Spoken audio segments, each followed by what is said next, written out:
Tomo, frazione di Feltre sulle pendici di fronte al centro storico. Una stradina erbosa porta dall'abitato a un angolo di paradiso dove ogni anno vengono prodotti almeno 800.000 avanotti di trota marmorata, motivo di orgoglio anche per l'amministrazione comunale. Siamo orgogliosissimi perché appunto si trova intanto all'interno della frazione, che è la frazione di Tomo, che come tutte le nostre frazioni ha delle caratteristiche non indifferenti, sia per quanto riguarda questo aspetto di oggi, che è un aspetto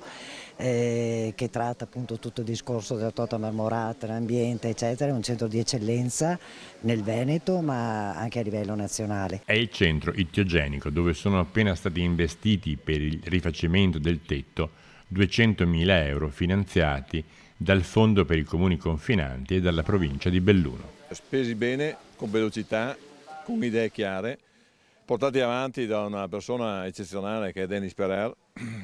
e crea questo i presupposti anche per fare ulteriori finanziamenti sui fiumi,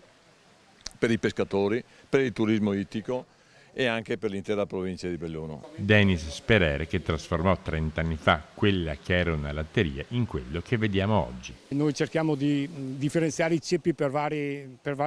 corsi d'acqua, per cui qui a Tomo abbiamo il ceppo Piave e di conseguenza nel successivo passo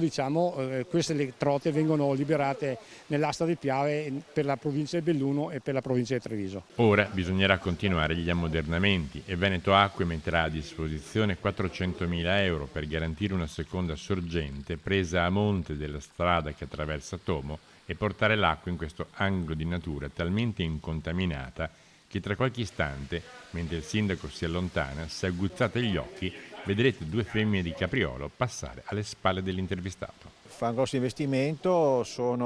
ma vorrei ricordare anche a Bolzano Bellunese, su tutta la provincia di Belluno, sono quasi 1 milione di euro che saranno investiti. Sono soldi della Regione Veneto perché Veneto Acqua è una società regionale ed è una società strategica per attuare i progetti e i programmi che ha la Regione Veneto.